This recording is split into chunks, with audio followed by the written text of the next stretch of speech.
تعرفي ان علميا لو حد اتبرعلك بقلبه فانتي بنسبة كبيرة جدا هتحبي الاشخاص والاكلات والاماكن وكل المفضلات بتاعت الشخص المتبرع. لو صدف ان انتي قابلتي الاشخاص اللي كان بيحبهم الشخص المتبرع دولت فانتي هتلاقي نفسك بتحبي الاشخاص دول، لان القلب ببساطة بيحمل خلايا مرتبطة بالذاكرة. في مسلسل بقى كولومبي مشهور انا بتابعه حاليا بيتكلم عن الحالة دي، انا مش هحرق، دي المقدمة بتاعة المسلسل.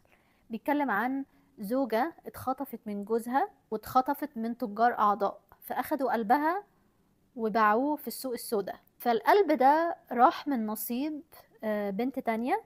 البنت دي صدف انها اتقابلت مع جوز الست اللي اتخطفت. هوقف القصة على كده. فالصراحة المسلسل عجبني جدا، بيحكي كل الحقائق المتعلقة بعمليات نقل القلب. يعني حرفيا عمليات نقل القلب على قد ما هي ممكن تنقذ حياتك، بس بعد العملية هتلاقي نفسك شخص تاني. ممكن تلاقي نفسك ما بقيتيش تحبي الناس اللي كانت في حياتك.